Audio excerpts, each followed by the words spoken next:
कृष्णा, राया तुला काय गरज होती आपल्या हस्ते त्या मूर्तीची प्रतिष्ठापना करायला होकार द्यायची, आणि तेही जोडीनं? अरे कायद्यानं आपण नवरा बायको नाही राहिलो हे माहिती असून सुद्धा असं कसं वागू शकतोस तू?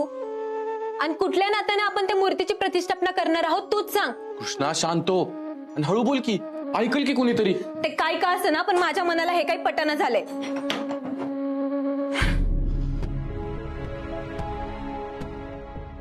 कृष्णा, तुला जी काय वाटतंय ना ते सगळं मला पटतंय, पण तूच सांग आपल्याकडे दुसरा पर्याय आहे का? तू बघितलंस ना किती माणसं जमली होती.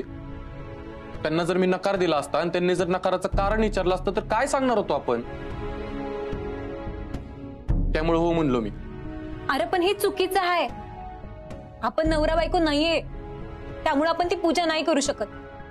मी आत्ताच्या आत्ता जाते आणि भाऊसाहेबांना सांगते ही पूजा करायला आम्हाला नाही जमणार. कृष्णा थांब. तुझं जर माझ्यावर प्रेम नसेल ना तर तू जाऊन सगळं भाऊसाहेबांना सांगशील. कृष्णा, ते म्हणतात ना आपल्यावर कुणाचंच लक्ष नसेल ना तर त्या वरच्याचं लक्ष असतं आपल्यावर. कृष्णा, देवाला तर सगळंच माहिती आहे ना, म्हणूनच तो आपल्या हस्ते त्याची पूजा घडवून आणतोय. म्हणजे त्याच्या पाठीमाग काहीतरी कारण असेल की. तू या नेहमी म्हणते बघ, काही गोष्टी त्या वरच्या हातात सोडून द्यायच्या असतात. तो बरोबर सगळ्यातनं मार्ग काढतो. कृष्णा, आपण बी काही गोष्टी त्या वरच्या हातात सोडून देऊयात की.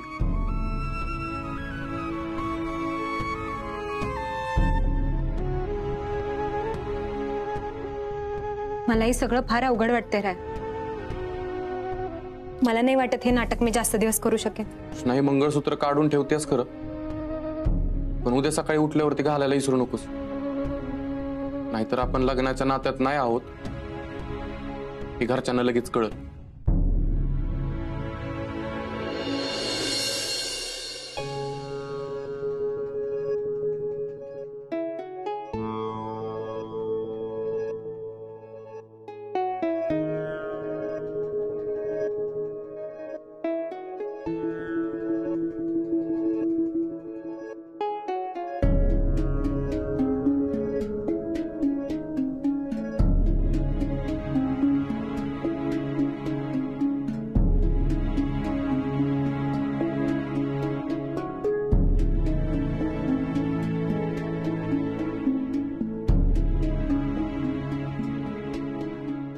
अजून उठला नाही हो, ह्याला उठवते.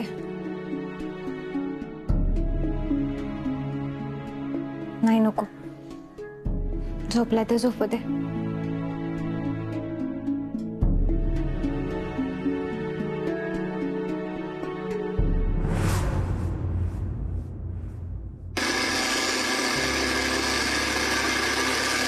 रंजे, अगं कितींदा तुला सांगितलंय असं एकट्याने काम करत जाऊ नगस म्हणून.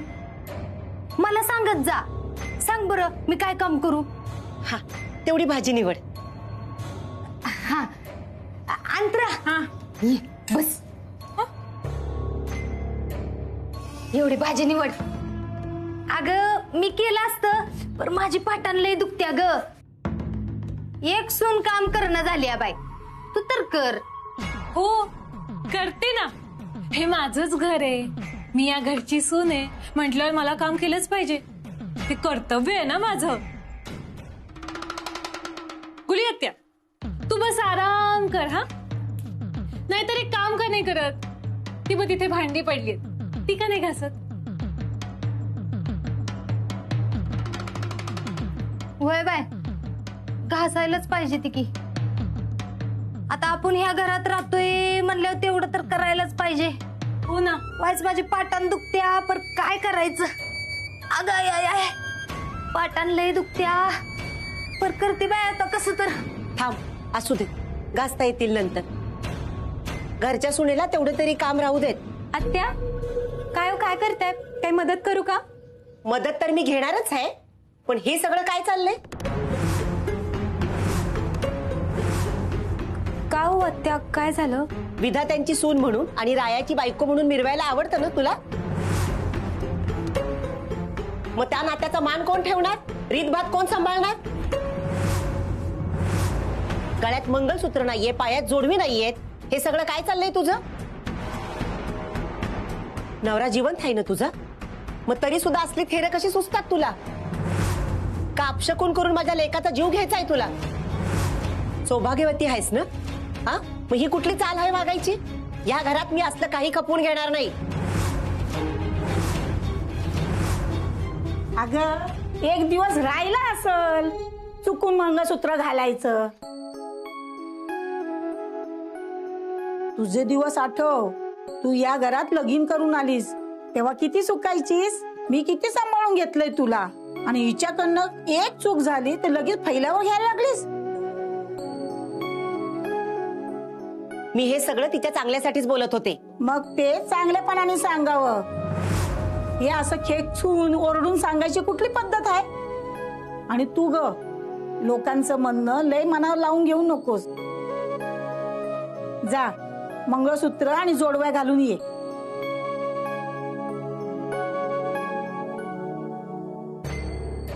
ही म्हातारी ऐन टायमाला येते समध्याचा सत्यानाश करते.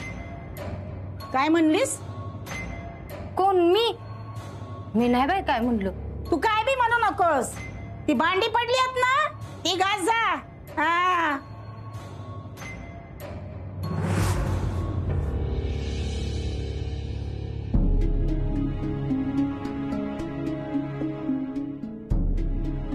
कृष्णा,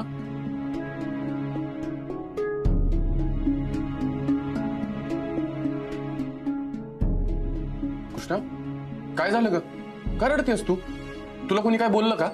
सांगून काय उपयोग होणार आहे? जीवायचं तीच होणार आहे. नक्की काय झालंय कृष्णा? नेहमी खरं बोलणाऱ्या माणसाला खोटं बोलताना जो त्रास होतो ना, तो त्रास होतोय मला. येऊ ग. भाऊसाहेब,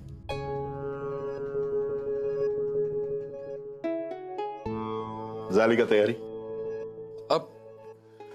होतच आली. म्हणजे कृष्णाची तयारी झाली, माझी व्हायची राहिली. आवरा लवकर. गावातली लोक येणार आहे तुम्हाला मानपान द्यायला. मानपान द्यायला? अहो आता तुमच्या दोघांच्या हातनं मूर्तीची प्राण प्रतिष्ठापना होणार, म्हणून तुम्हाला मानपान द्यायचा घाट घातलाय गावकऱ्यांनी. आवरा लवकर. हो भाऊसाहेब. ठीक आहे, आम्ही खाली आहे. तयार झाली की या. हा,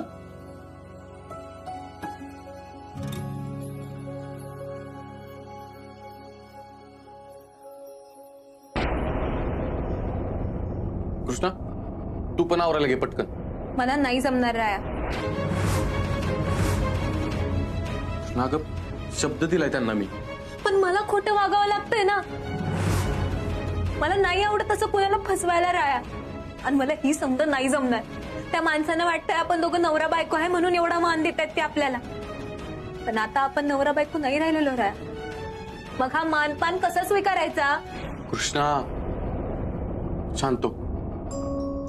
आणि मी जे काय सांगतोय ना ती एकदम नीट ऐक. तू तू ये इकडे बस. ये बस इकडे. मला सांग, तुझं माझ्यावर प्रेम आहे ना? तुला माझ्यासोबत आयुष्य घालवायचं आहे ना?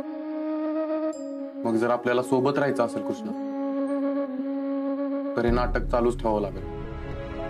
अगं तुला काय वाटतं, मला काय लय आनंद होतो का घरच्यांची असं खोटं वागताना, त्यांना फसवताना?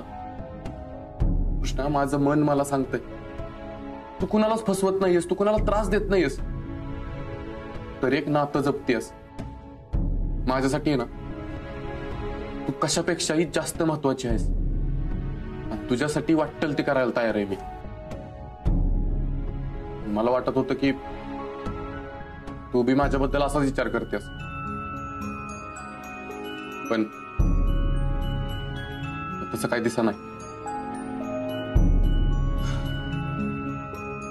तूच ठरव तुला काय करायचं आहे. माझ्या सोबत राहायचं आहे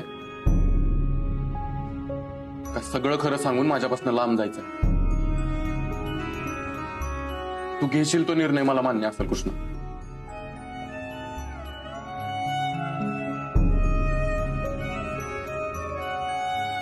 थांब राया.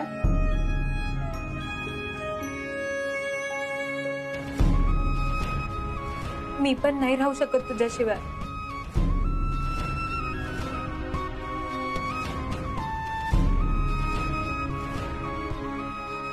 मग आपल्याला सगळ्या जगासमोर नवरा बायको म्हणूनच राहावं लागेल कृष्ण. आणि जे जे एक नवरा बायको करतात त्या सगळ्या परंपरा, विधी, मान ह्या सगळ्या नवरा बायको सारख्याच कराव्या लागतील. त्यातून पळ नाही काढता येणार तुला. तू तयार आहेस काय सगळ्याला कृष्ण? काय पण म्हणा, विठ्ठल रखुमाईच्या मूर्तींची प्राण प्रतिष्ठापनाला एकदम करेक्ट जोडपं मिळाले बघा. खरायला का राया कृष्ण म्हणजे लक्ष्मीनारायणाचा जोडा आहे. अहो एकमेकावर लय जीवापाड प्रेम करतात ती. काला लक्ष्मी नारायणाचा जोडा. राया, कृष्णा बसा पाटावर बस.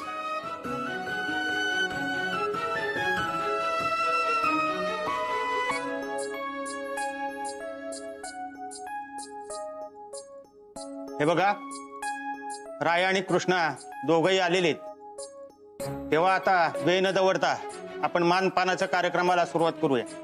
चला. मी पहिली वटी भरणार कृष्णाच्या.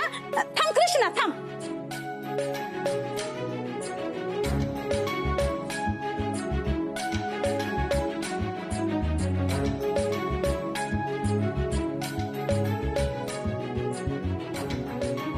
मावशी, अगं मिंटी कशी आहे? बरी आहे ना? अगं चांगली आहे ग. आणि बर का कृष्णा, तिच्या घरी आता गोड बातमी आहे म्हणलं. तू कधी देणार आहेस गोड बातमी ग?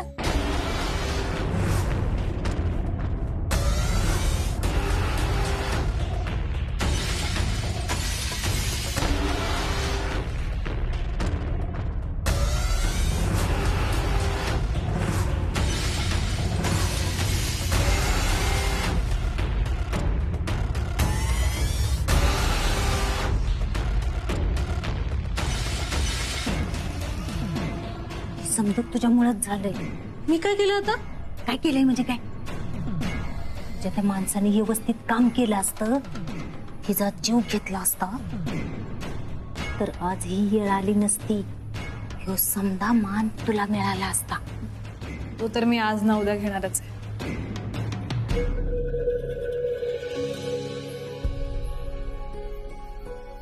लाखात एक आहे आमचे कृष्णा म्हणलं.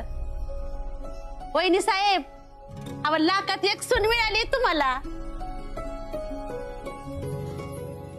अहो लाखात एक काय, साधं हळदी कुंकू तरी लावलं का आपल्याला? कृष्णा, सवासनीसने हळदी कुंकू लाव. कृष्णा अगं बघत काय बसलीस त्या ताटाकडं? उठ आणि लाव सगळ्यांना हळदी कुंकू.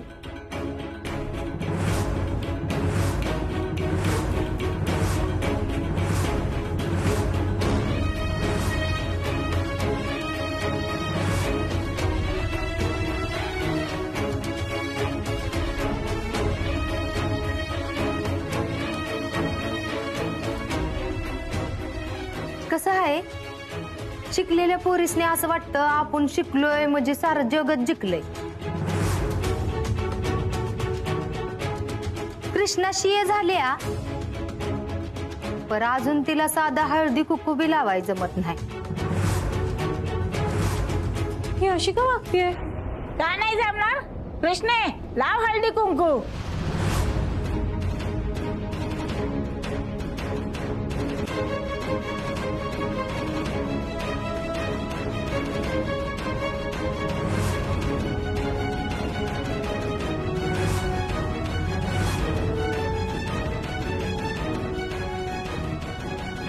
कृष्णा कृष्णा,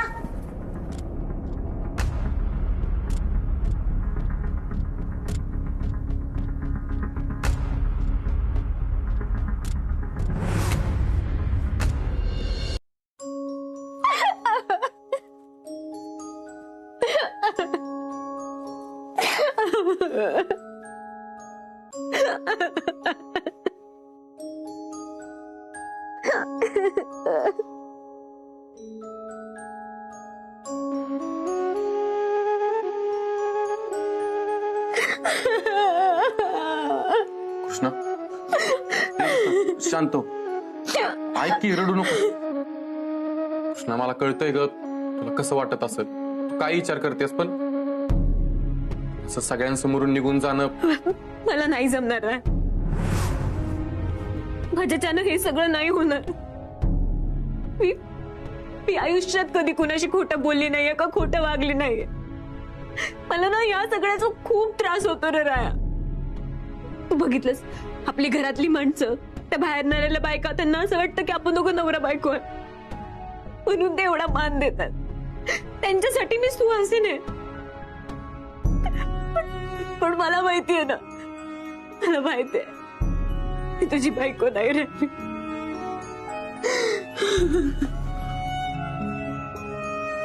कसं समजावू तुला कृष्णा? मी सांगितलं ना तुला, आपलं नातं फक्त कागदावर संपलंय. मनानं आपण अजून बी नवरा बायकोच आहे. त्यामुळं हे असलं सगळं विचार डोक्यात काढून टाक बघू.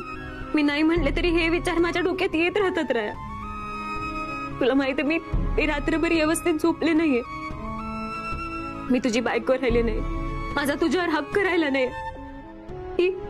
ही गोष्ट मला आतून पोखरत राहते. आपण जे काय करतोय ना ते मी नाही स्वीकारू शकत आहे राया. राया राया, आपण यातनं काहीतरी वेगळा मार्ग काढूयात ना. वेगळा मार्ग काढूयात ना रे राया. कृष्णा, कृष्णा, काय झालं बाळा? तू अशी बायकांना हळदी कुंकू लावता लावता का निघून आलीस? तुला कसला त्रास होतोय का? तू रडतेस का? अगं फुयात जे ती लय दिवसाने घरी आली ना, त्यामुळं आम्ही आता नवरा बायको नाही राहिलो फुयाची. मी रायाची बायको म्हणून राहिले तर मी मरेन, म्हणून रायानं माझ्याकडनं घटस्फोटाच्या कागदावर सह्या घेतल्या.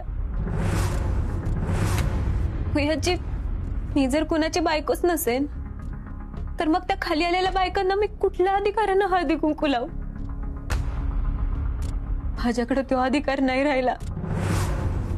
मी आता ह्या घरची सून नाही राहिले फुयाची. अगं, हे घर सोडून गेले त्याला आता 25-30 वर्ष झाले. ना त्यांचा एखादा फोन, ना पत्र, ना कोणी बघितल्याची खबर. मला माहित पण नाही ते जगात आहेत की नाही. तरी पण मंगळसूत्र गळ्यात तसंच ठेवलंय बघ. अजूनही कुंकू लावती, कारण माझं मन सांगतंय आज न उद्या ते नक्की येतील. आणि इथं तर तुम्ही दोघं एकमेकाच्या जवळ आहे, डोळ्यासमोर आहे. मग कशासाठी जगाचा विचार करताय? तुम्ही दोघांनी मनातून एकमेकांना नवरा बायको मानलंय, इथंच विषय संपतो. फुयात अगं माझं बी तीच म्हणणं आहे, पण ती ऐकतच नाहीये. अगं, गळ्यात मंगळसूत्र असून पण मनाने एकमेकांपासून लांब गेलेली कितीतरी जोडपी आहेत. हे फक्त लगीन झालंय म्हणून आयुष्यभर मनाविरुद्ध जगत राहतात ती. पण तुमचं तसं नाही. तुम्ही कागदावर घटस्फोट घेतला असला पण तुमच्या मनातलं नातं संपलं नाही, आणि हेच महत्वाचं असतं बघ. माझं मन जसं माझा नवरा परतून येईल हे सांगतंय, तसं तुमचं लगीन परत होईल हा विश्वास देतंय. फुये, अगं किती समजूतदार आहेस ग तू. तुझ्यासारखी आजी सगळ्यांना मिळाली पाहिजे. आला लगेच मस्का मारायला. आणि एक गोष्ट लक्षात ठेवा, तुम्ही निवडलेला रस्ता काटेरी हाय. इथं पावला पावलानं काटे आहेत. त्यामुळे तुमचा प्रवास इथनं पुढं सोपा नसणार आहे. मला वचन द्या, या वाटेतलं काट बघून तुम्ही हरणार नाही. किती काही झालं तरी एकमेकाची साथ सोडणार नाही. द्या वचन.